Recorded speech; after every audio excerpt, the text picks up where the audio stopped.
Pode ser, meus irmãos, aqui é o evangelista Jefferson Vicente, para mais uma pré-aula da nossa revista da editora Betel. Lição de hoje, lição de número 9, cujo título é Ordenança para uma vida de santificação. Bom, o tema da aula de hoje é a santidade. Nessa nossa abordagem de hoje, nós vamos tratar de alguns pontos que eu acredito que vão ser muito relevantes para você no momento de construir a sua aula. Como você sabe, essa pré-aula é para te inspirar, é para trazer temas que possam te auxiliar na sua reflexão e até mesmo na sua interação com a sua classe. Eu dividi a exposição de hoje em vários subtópicos. No entanto, irmãos, para não correr o risco de ficar longa demais, nosso último vídeo teve 1h28, até eu fiquei surpreso no momento que eu terminei, eu vou fazer uma abordagem um pouco mais rápida, sem tentar ajudá-los a interpretar o texto, os versículos citados, de uma maneira muito direta. Eu sempre vou falar a ideia do versículo, porque todos os versículos que estão aqui no slide eu li, fui eu que coloquei, então conheço os textos, então eu vou tentar colocar a ideia do versículo nas minhas palavras para a gente tentar acelerar um pouquinho o nosso conteúdo, tá bom? E eu vou fazer uma abordagem um pouco mais aprofundada nos dois primeiros tópicos, que na verdade o primeiro tópico aqui é mais a citação dos versículos, e na segunda metade eu vou procurar fazer uma abordagem um pouco mais rápida, beleza? Sempre colocando os textos bíblicos, você pode baixar o nosso slide, eu costumo disponibilizar ele em PDF, mas se vocês pedirem eu posso disponibilizar também em Word, apesar que no PDF dá para você copiar os versículos, para te auxiliar no momento de montar a sua aula, tá bom? Outra coisa que eu ia pedir para vocês também é colocar aqui nos comentários se vocês estão tendo algum problema com o áudio. Sempre tem algum irmão que comenta que o áudio ficou picotado, deu algum problema no áudio, mas quase sempre eu constatei que o problema era no celular da pessoa, que esse meu microfone ele pega algumas frequências que não conseguem ser transmitidas por alguns celulares. Então, se você tem esse problema, comenta aqui. E se você nunca teve problema nenhum com os nossos vídeos, por favor, comenta aqui também para a gente ter a certeza de que a gente está enviando para vocês um material que é de qualidade, tá bom? Nos ajude então nisso, por favor, para a gente não ficar imaginando que é só alguns, quando na verdade pode ser muito mais do que as pessoas que comentam dizendo que tiveram problema. Peço ainda para você curtir esse vídeo, fazer o seu comentário até de perguntas, pontos interessantes da lição que você gostou, compartilhe nos seus grupos de professores de escola bíblica dominical e também se inscreva no canal ativando o sininho para você receber uma nova notificação sempre que nós enviarmos um vídeo novo. É importante também ressaltar que eu não costumo gravar em sequência, deveria, mas não consigo. Então, por causa disso, eu fiquei um tempo sem gravar desde a revista Família, eu só consegui gravar até a lição 4. E nessa revista eu comecei na 8 e vou terminar na 13, tá? Então, prometo me empenhar e me esforçar para conseguir gravar até a lição 13, então até o final do trimestre eu acredito que está garantido. Se eu não conseguir, eu vou fazer uma postagem rápida avisando para vocês não ficarem esperando, tá bom, meus irmãos? Vamos iniciar então, vamos chamar a vinheta, depois da vinheta a gente começa o nosso conteúdo.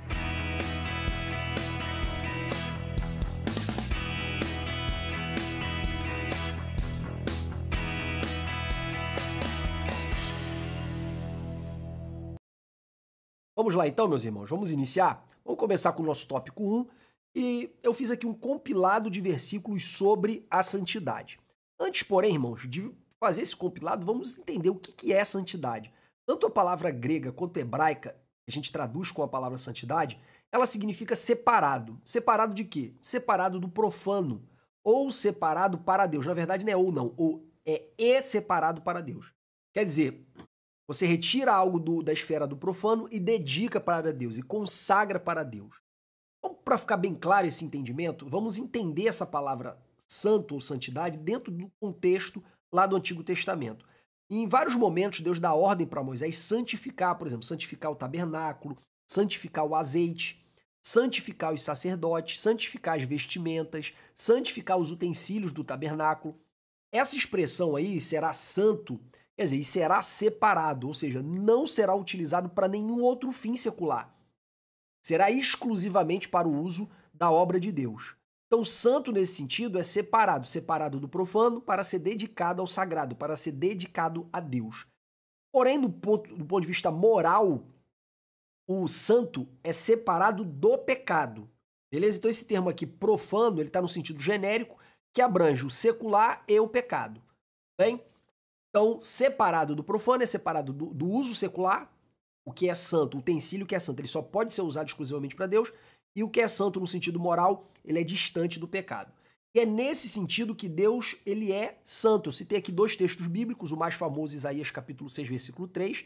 Isaías tem uma visão do trono de Deus e ele vê os serafins cantando ou entoando palavras de adoração. E eles diziam, santo, santo, santo é o Senhor, toda a terra está cheia de sua glória. Essa expressão santo, santo, santo, conforme vocês já devem ter ouvido falar, é um superlativo no hebraico. No português, a gente designa um superlativo, um aumentativo, através de um sufixo. Por exemplo, santo, aqui em português é santíssimo, certo? Já no hebraico, eles não têm esse superlativo para designar esse superlativo, para designar esse aumentativo. Então, por causa disso, eles repetem a palavra para designar intensidade. Então, santo, santo, santo é santíssimo. Era isso que os serafins estavam dizendo diante do trono do Senhor. E continuando, se Deus é santo, irmãos, nós também devemos ser santos. E aqui tem inúmeros textos bíblicos que falam sobre esse dever da santidade. Não coloque, irmãos, como opção, coloca como um dever. O mais famoso deles, que a gente tem memorizado, é Levítico 20, versículo 7. Portanto, santificai-vos e sede santo. Ou seja, se santifique, larga o pecado e permaneça santo. Pois eu, Senhor, vosso Deus, sou santo. Ou, de forma mais resumida, sede santo, como eu, Senhor, teu Deus, sou santo. É assim que a gente costuma se referir a esse dever de santidade. Tem também no Novo Testamento, mas como eu disse, eu não vou desenvolver. Leiam, por favor, tá? A ideia de santidade também está associada, irmãos, à ideia de ser irrepreensível. Em vários momentos do Novo Testamento, Paulo fala de sermos santos e irrepreensíveis. Então, ser santo é não ter do que ser corrigido, beleza? E também apresenta a ideia de santidade como um contraponto à vã maneira de viver do mundo. Então, como filhos inculpáveis no meio de uma geração corrompida e perversa, ou seja, ser diferente do mundo. Nesse sentido, ser santo é ser diferente do mundo, beleza? E por que devemos ser santos, irmãos? Nós devemos ser santos em primeiro lugar, porque Deus é santo. Mas o maior obstáculo do atributo de Deus para a nossa existência é a justiça de Deus. Por quê? Porque aquela alma que pecar, essa certamente morrerá. Porque o salário do pecado é a morte. Então, Deus ele decretou uma sentença contra o pecado. E a sentença é a aniquilação, é a morte. E por causa da justiça de Deus, ele não pode deixar de aplicar essa sentença. Nós estamos vivos e teremos a vida eterna porque Cristo suportou em si essa sentença que era nossa. Então a justiça de Deus foi satisfeita em Cristo. No entanto, existe um segundo atributo de Deus que também atrapalha nosso relacionamento com ele, que é a sua santidade. Só que, da mesma forma como a justiça ela impede a nossa existência, a nossa vida, porque o salário do pecado é a morte, a santidade de Deus impede a nossa comunhão com ele. Isso, irmãos, é meio óbvio, né? Vamos pensar do ponto de vista humano, meramente humano. Nós que não somos santos, tá? Nós que somos pecadores. Claro que nós somos santos no segundo sentido, que eu vou desenvolver com vocês depois. Mas nós que somos pecadores. Bom, imagina, você vai abrir um negócio, você está precisando de um sócio, investidor e tal. Você vai se associar com alguém que você sabe que é um picareta? Gosta de dar volta nos outros? Você que tem amigos que gostam de se reunir para fazer um churrasco e tudo mais, você vai ficar convidando alguém que você sabe que tem mania de dar em cima da mulher dos outros? Você que, por exemplo, gosta de chamar amigos para visitar a sua casa, você vai ficar convidando pessoas grosseiras, por exemplo, o marido que bota dedo na cara da mulher, fica xingando a mulher, gritando com a mulher, humilhando a esposa? Você vai querer conviver com pessoas assim? Você vai querer conviver com pessoas que mentem o tempo todo, pessoas arrogantes, que são extremamente orgulhosas, que gostam de diminuir os outros? Você vai querer conviver com pessoas desonestas, gostam de dar volta nos outros? Irmão, você vai querer conviver com pessoas com caráter um caráter corrompido? Você tem prazer de conviver com pessoas assim? É claro que não, irmãos. Claro que não. Tu vai querer ficar compartilhando a tua intimidade com alguém que você sabe que tem a língua grande, que fala mal de todo mundo para todo mundo e com certeza vai falar mal de você também? É claro que não. As pessoas, irmãos, elas gostam de andar com pessoas que têm os mesmos valores que elas. Elas querem andar com pessoas que lhes sejam compatíveis. E Deus não é diferente, Deus é uma pessoa. E Deus, ele é santo. Como ele é santo, ele não suporta o pecado. Ele não suporta o nosso pecado. Olha como é que está escrito em Abacuque, capítulo 1, versículo 13. Tu és tão puro de olhos que não pode ver o mal e a vexação não podes contemplar. Ou se você pega um lençol sujo, e joga uma espirra nele, um jato de tinta, o lençol já está todo sujo. Aquele jato de tinta ali, ele praticamente vai se perder a sujeira dele no meio da sujeira do lençol. É só você pensar numa pintura de arte moderna, cheia de rabisco para lá e para cá. Um rabisco a mais, um rabisco a menos vai fazer pouca diferença. Agora, se você pegar aquela mesma sujeira e colocar num quadro branco, limpo, aquela sujeira vai se tornar todo o destaque do quadro. Assim também é a santidade de Deus. Deus é tão justo, tão puro, tão santo, que o pecado ele incomoda demais a Deus. Por isso que ele não consegue conviver com o pecador. E também é por isso que está escrito em Hebreus 12, 14, para a gente seguir a paz com todos e a santificação, sem a qual ninguém verá a Deus. Porque Deus não quer conviver a eternidade com pessoas iníquas, mentirosas, enganadoras, murmuradoras, que gostam de falar mal dos outros, que gostam de fazer fofoca, que são invejosas. Enfim, Deus não gosta de conviver com pecado, irmãos. Por isso que quem não procura a santificação não vai ver a Deus. Depois nós temos também Isaías 59, 1 e 2. Eis que minha mão não está encolhida para que não possa salvar, nem meu ouvido agravado para que não possa ouvir. Mas os vossos pecados fazem separação entre vocês e eu. Fazem um abismo entre vocês e eu. É os pecados de vocês que me mantêm distante. É isso que Deus está falando. Então, em primeiro lugar, por que devemos ser santos? Nós devemos ser santos porque somente sendo santo nós teremos relacionamento com Deus. E Deus quer se relacionar conosco, irmãos. Deus quer. Ele é um Deus que quer se relacionar. Tanto é que está escrito aqui, ó, em Êxodo 29, 15, e habitarei no meio dos filhos de Israel e lhes serei por Deus. Quer dizer, Deus vai habitar no meio. Quando a Bíblia diz que Deus estará em algum lugar, irmãos, a Bíblia está dizendo que ele estará em presença intensa. Claro que Deus está em todos os lugares, mas é em presença intensa. Então o objetivo dele era habitar no meio dos filhos de Israel em presença intensa. Também em Levítico 26, e andarei no meio de vós e vos sereis por Deus, e vós sereis o meu povo. Eu vou andar com presença intensa no meio de vós. E aqui, irmão, você que é pentecostal, você sabe o que é um culto cheio da presença e o que é um culto vazio da presença. Qual é a diferença desses dois cultos? Podem ser os mesmos hinos, a mesma nota dos instrumentos, pode ser tudo igual, mas com a presença é diferente. Com a presença é diferente. Então Deus quer habitar, Ele quer que a gente sinta a presença dEle. No entanto, ele é santo. É por isso que ele diz aqui em Deuteronômio 23, 14: porquanto o Senhor, teu Deus, anda no meio do teu arraial para te livrar e entregar os teus inimigos diante de ti, pelo que o teu arraial será santo. Se teu Deus está no meio de vocês, vocês têm que ser santo, para que ele não veja coisa feia em ti e se torne atrás de ti, ou seja, venha contra ti, venha atrás de ti para te derrubar. E então a gente tem que ser santo, primeiro, porque a gente quer atrair a presença de Deus. Segundo, porque a gente não quer que essa presença nos destrua. Olha o que aconteceu aqui, irmãos. Em Êxodo 33, o povo constitui para si bezerro de ouro. Moisés ora ao Senhor, fala: Senhor, tem misericórdia do povo, não mata o povo não, forma um povo. O Senhor tirou esse povo do Egito, coloca ele na terra da promessa. O Senhor, tá bom, eu te ouvi, Moisés, mas não vou no meio de vocês, para que eu não visite o povo na sua iniquidade. Aí Moisés insiste e fala assim: se tu não vieres conosco, nós não subiremos daqui, nós não vamos sair daqui. Aí o que o Senhor responde? Tá bom, eu vou com vocês, mas na hora que eu visitar a iniquidade do povo, eu visitarei. Tá? Esse texto aqui. Lá em Êxodo 19, que seria o momento em que Deus revelaria a presença dele de modo intenso, de modo visível no Monte Sinai, Deus manda Moisés botar termos no monte, ou seja, limites no monte, para que ninguém subisse o monte na hora que a presença de Deus se revelasse, senão Deus viria sobre eles. Esse texto aqui de Êxodo 19. Então tem hora que a presença de Deus é tão intensa, irmão, que o mais aconselhável é você ficar longe, certo? Tu quer a presença de Deus, tu tem que ser santo.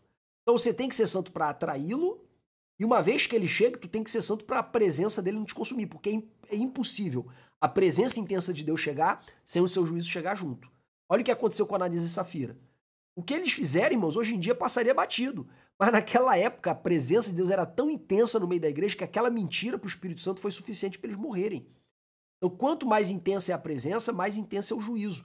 Olha o que aconteceu também com aqueles homens das cidades dos filisteus que trouxeram a arca. Todo mundo ficou doente, cheio de úlcera. Depois de Bet-Semes, quando eles receberam a arca, eles abriram para ver o que tinha da arca. Todo mundo morreu. ficaram cheios de pragas. Olha o que aconteceu com Uzá quando tocou na arca. Então, quanto mais intensa é a presença de Deus, mais intenso é o seu juízo. E por causa disso, Deus sabendo disso, Deus se mantém à distância do povo quando o povo anda no pecado. Agora, se a gente insiste muito para ele chegar, ele vai chegar, mas também vai chegar com juízo. Olha o que aconteceu com o povo de Israel. Ele andou no meio do arraial, mas toda hora que tinha uma murmuração, vinha fogo do céu, vinha serpente, vinha um monte de praga para matar o povo por causa da sua iniquidade, no período que Deus andava no meio deles. Então é extraordinário andar com Deus, mas também é perigoso para quem não entende o que é e a importância da santidade. É por isso que eu posso dizer que, hoje não se veja mais milagre como antigamente, hoje você não vê mais profecia como antigamente, você não vê mais batismo com o Espírito Santo como antigamente. E em alguns lugares, graças a Deus por isso. Porque se tivesse tudo isso de Deus, teria também muito juízo de Deus. Tá? Então, às vezes, o afastamento de Deus é um ato de misericórdia. Quer atrair a Deus? Tem que buscar. Mas para mantê-lo perto de você, você tem que ser santo.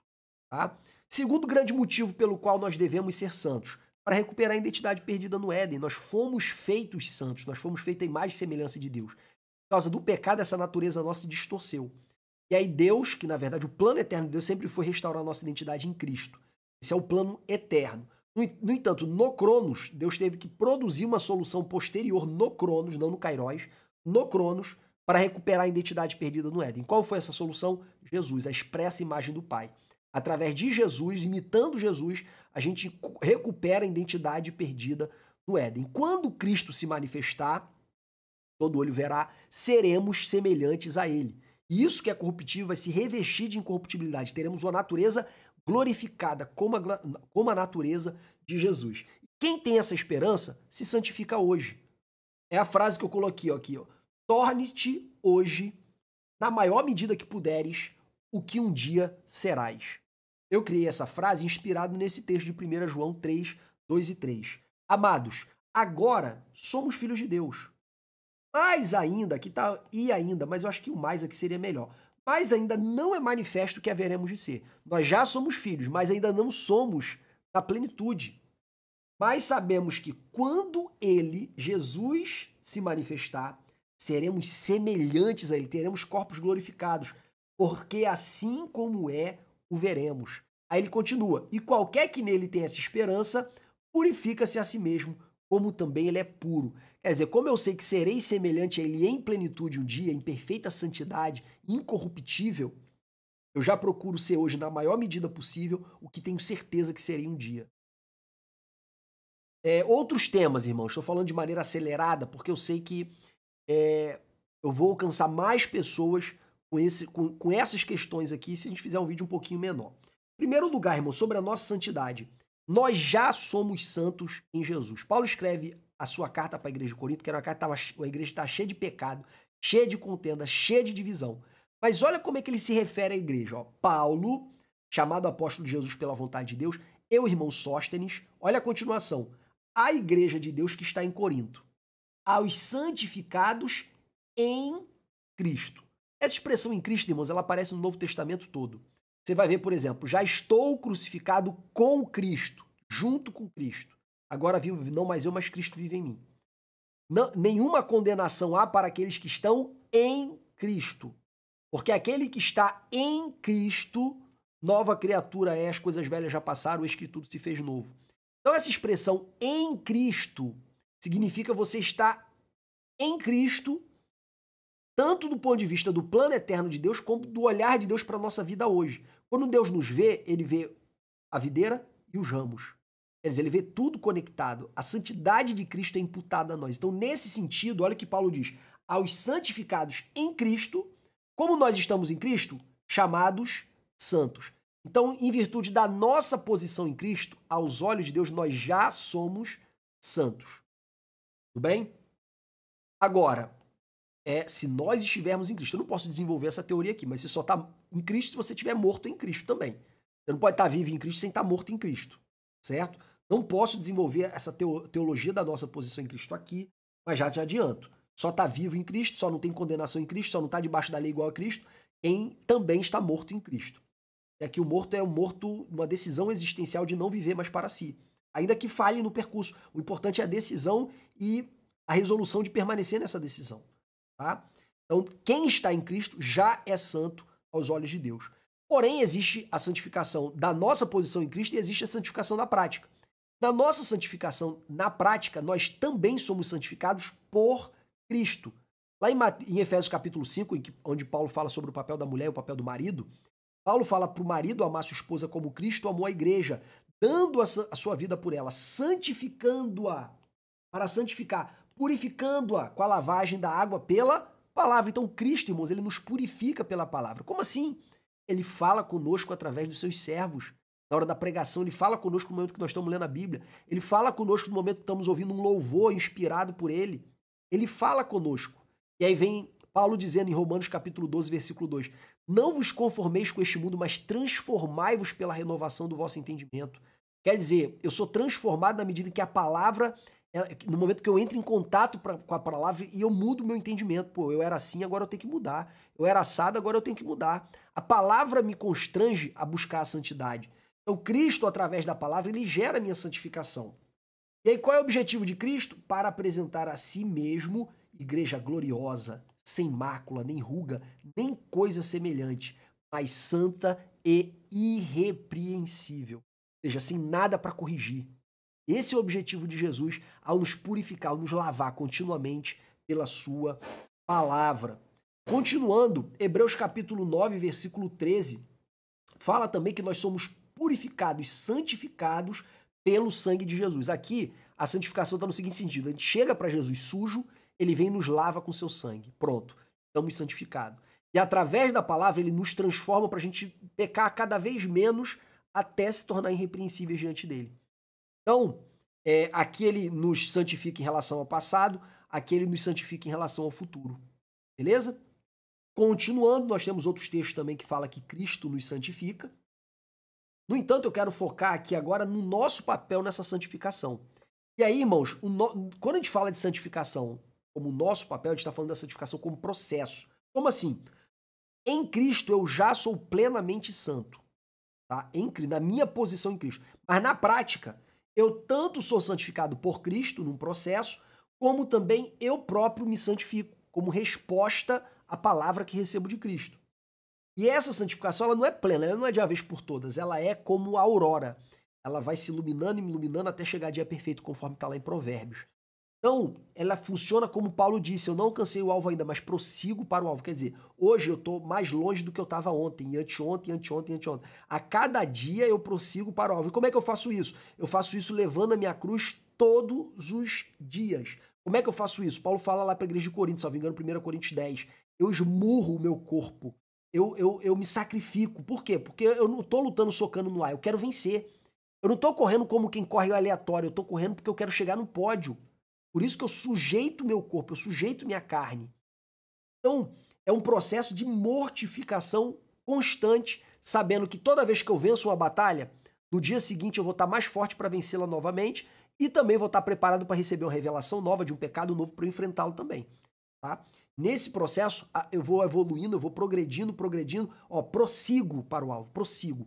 Então é um processo. Tá? Aos olhos de Deus, estamos em Cristo, somos santos. Mas só estou em Cristo quando eu também estou no processo de santificação, de aperfeiçoamento prático aqui na Terra. Outra coisa, essa santificação ela tem que ser no corpo, na alma e no espírito. Eu lamento muito que a nossa denominação durante muito tempo enfatizou tanto os pecados do corpo.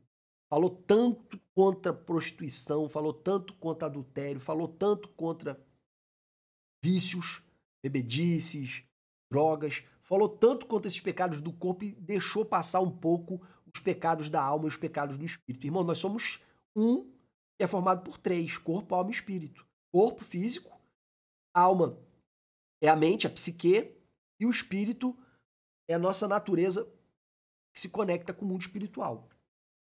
E todo o nosso ser foi corrompido. Quando a Bíblia fala aqui sobre carne, ele está usando uma expressão diferente, sarx. Tá? Quando ele fala de corpo, ele usa a expressão, meu Deus do céu, soma. Ele usa a expressão soma. Raras vezes essas duas expressões são sinônimas, tá? Normalmente, quando Paulo usa a palavra sarx, carne, ele está se referindo à natureza caída. E a natureza caída é corpo, alma e espírito, não é só o corpo. Tudo bem? Então, todo o nosso ser caiu. E por isso, nós temos o corpo como sede de alguns pecados, a alma como sede da maioria dos pecados e o espírito como sede de outros pecados. Por exemplo, vamos começar com os pecados do espírito. Idolatria. Idolatria é um pecado do espírito. Orgulho é um pecado do espírito. Orgulho em todos os seus dobramentos, ele nasce no espírito. Como é que você sabe, já, se o orgulho é um pecado do espírito? Porque até um anjo pode praticar. Até um anjo pode cair por causa do orgulho, como aconteceu com Satanás. A rebelião, a revolta, ela nasce no espírito, na inconformidade de se submeter. É um pecado do espírito, porque até um anjo pode praticar. Então, queridos, existem vários pecados que são da alma e do espírito que a gente negligencia por completo, vive nele e só fala em prostituição, em adultério, só fala em pornografia, só fala nesses pecados da carne. Quando, na verdade, a gente tem que se santificar nas 3 esferas. Então, aqui, por exemplo, nas listas de pecado aqui, de obras da carne, por exemplo, de Gálatas 19, você tem prostituição, impureza e lascívia, você pode enquadrar dentro desses pecados aí relacionados à sexualidade, certo? Prostituição é mais externo, lascívia é mais interno. Mas você também tem aqui pecado do espírito, idolatria. Ah, mas eu não idolatro santo, eu não idolatro anjo, eu não idolatro outros deuses, eu não pratico isso. Tem muita gente, irmão, que transforma o marido na razão da sua existência, filho na razão da sua existência, coisas, bens, conquistas humanas, cargos em razões da sua existência. Quando perde a identidade, perde até a razão de viver, pensa até em morrer. Tá? Por quê? Porque perdeu a razão da sua existência. Isso é idolatria, você está colocando no lugar de Deus algo que não é Deus. Deus tem que ser a razão da sua existência. Então tem muita mãe que está aqui nesse pecado da idolatria e não sabe. Feitiçarias, essa aqui no nosso meio é menos praticado, né? Apesar que a gente tem muita feitiçaria gospel também. Oração que parece oração de feiticeiro. Inimizades. Tem crente que não fala com sogra, não fala com nora, não fala com cunhada, com cunhado, não fala com irmã da igreja, não fala com a regente. Irmão, tem um monte de gente vivendo na inimizade e tá tudo bem para ela. Tá tudo bem. Tá tudo bem. Por quê? Porque não se prostitui, porque não fornica, porque não adultera. Então tá tudo bem vivendo a inimizade e vida que segue. Sem negligenciando que isso também é pecado. Porfias, pessoa que adora uma briga. Não tem aquela pessoa que ama uma discussão, ama uma contenda, ama uma confusão. Tem gente, irmão, que é briguento. Tá? É briguento dentro de casa, fica igual gato e cachorro dentro de casa. É briguento na igreja. Eu já pastorei algumas congregações que... Uma congregação específica, que misericórdia. É toda hora uma picuinha, toda hora uma briga. A primeira congregação que eu pastoreei, meu Deus do céu. Pessoas velhas, mano, confusão. Depois tem emulações. O que é emulação? Disputa, um querendo fazer melhor do que o outro para mostrar que é mais. Iras. Tem gente que, não, eu nasci assim. Síndrome de Gabriela, eu nasci assim, eu vou morrer assim, não tem o que fazer. Isso é meu temperamento, mas teu temperamento tem que ser transformado, senão tu vai pro inferno.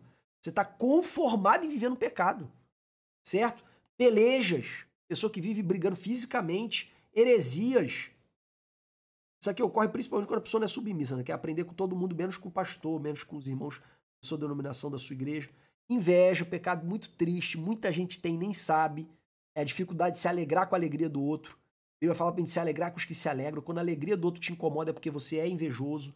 Quando alguém tem a oportunidade, em vez de você ficar alegre que Deus está usando a pessoa e você se incomoda, você é invejoso. Quando alguém é consagrado a um cargo, é ordenado a algum cargo e você não, isso te incomoda, você é invejoso. Tem muita inveja do nosso meio, irmãos, infelizmente, e as pessoas não sabem que são invejosos. Invejoso é sempre o outro, né? Nunca é a pessoa. Homicídios, aqui também no nosso meio vai ser mais difícil, mas tem aquela palavra de João, né? Aquele que odeia seu irmão é homicida. Muito homicida no nosso meio por causa do ódio. Bebedice, vícios em geral, glutonarias. Esse aqui, se a gente fosse levar a sério, misericórdia. Misericórdia. Então, irmãos, a gente acaba negligenciando um monte de pecado e focando só em alguns pecados do corpo. Nem todos. Fala da prostituição como pecado grave, fala do adultério como pecado grave, mas nada fala da glutonaria. Então, são pecados que a gente negligencia como se fossem irrelevantes. Quando, na verdade, são pecados do corpo, da alma e do espírito, e todos precisam ser combatidos em nome da santificação. Tem outras listas de pecado aqui, eu aconselho que você leia, para, se você achar interessante, você expor para tua classe, para perguntar, por exemplo, se pecado é do corpo, é da alma ou do espírito. Acho que você torna a tua aula um pouco mais dinâmica. Eu fiz uma lista bem grande aqui, peguei praticamente todas as listas assim maiores de pecados na Bíblia. Procure utilizá-las para despertar o interesse dos irmãos da sua classe, tá? Outro ponto que eu gostaria de destacar é a diferença de santidade e religiosidade. Irmãos, a busca pela santidade, ela pode ser corrompida pelo ego. pode ser corrompida. Como assim? Ela pode descambar na religiosidade, você pode se tornar um fariseu. E quando que a gente sai da santidade e vai para a religiosidade? Quando? Primeiro tem o primeiro risco, né? Qual é o primeiro risco? É fazer descaso com a santidade. Por exemplo, eu botei aqui, combatendo pensamentos populares equivocados sobre a santidade. O principal deles, não, santo é Jesus, a gente não tem como ser santo não, irmãos. A gente não tem como ser plenamente santo, mas a gente tem que prosseguir para o alvo. Você pode até falar, eu não sou plenamente santo, mas eu prossigo para o alvo. Que você não pode falar, não, ninguém é santo não. A pessoa quer ser santarrão, opa, para com isso, irmão. Tem ordem, olha a quantidade de versículo mandando você ser santo. Olha a quantidade. Então não é porque você ainda não é em plenitude, que você só será quando Cristo se manifestar, que você pode abrir mão de ser hoje, tá? Fique claro isso para tua classe. Então aqui, ó, santidade versus religiosidade. Esse é um extremo, é a gente fazer pouco caso, já que eu não vou conseguir nunca, então eu não vou nem tentar. Esse é um extremo, a gente tem que evitar. O outro extremo é querer ser santarrão demais. E quando que a gente se torna santarrão demais, irmãos? Quando a intimidade e o amor se tornam menos importantes do que a obediência aos mandamentos da Bíblia, os outros mandamentos. Em primeiro lugar, uma pessoa que não ama, ela nunca vai ser santa, porque o maior mandamento é o do amor. Se você cumpre o mau mandamento, você pratica o maior pecado. Você descumpre o mau mandamento, você pratica o maior pecado. Porque o maior pecado é a violação do maior mandamento. Então, violar o mandamento do amor é praticar o maior pecado. Não tem como ser santo não amando. É impossível. Outro ponto acerca da santidade é a intimidade. Quando eu valorizo mais a aparência, quando eu valorizo mais a disciplina do que o meu relacionamento íntimo com Deus. Quando a intimidade e o amor elas ficam de lado em nome da obediência a regras e leis e mandamentos, aí, meu irmão, você tem um problema. Essa busca pela santidade está se transformando em religiosidade. Basta você lembrar da parábola do bom samaritano, que Jesus fala de um sacerdote que passa por um homem que estava espancado como morto, quer dizer, ele estava aparentando estar morto. O que o sacerdote faz? Ele dá a volta. Por que ele deu a volta, irmão? Porque quem tocava no morto ficava impuro até o final do dia. Se ele tocasse no morto, ele ficaria impuro também. Então qual é a ideia dele? Vou dar a volta, porque se eu tocar nele, eu não vou poder exercer meu sacerdócio.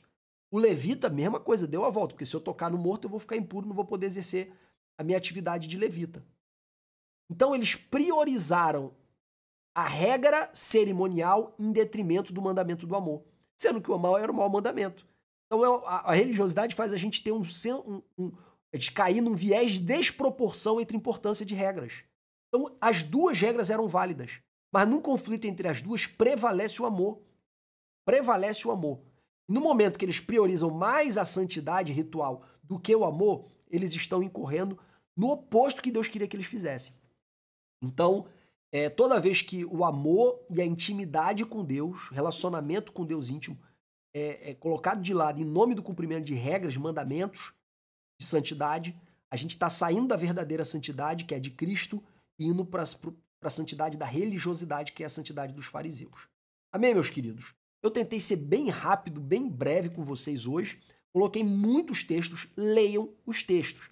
Tá, irmãos? Às vezes a gente vê algumas aulas GBD em que as pessoas focam mais no que está na revista do que está no texto, sendo que a revista, irmãos, o bispo Abner, para escrever aquilo, ele leu a Bíblia. Então você não vai nem entender as palavras dele se você não ler os textos bíblicos. Tem que ler o texto. As conclusões, elas partem do texto. Você só pode chegar a uma conclusão e ensinar alguma coisa para alguém depois que você leu o texto bíblico.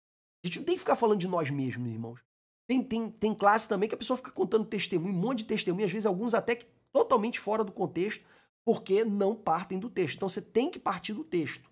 Ainda que você não leia ele para a classe ou leia só alguns, você tem que partir, a tua consciência tem que partir do texto. Tá bom?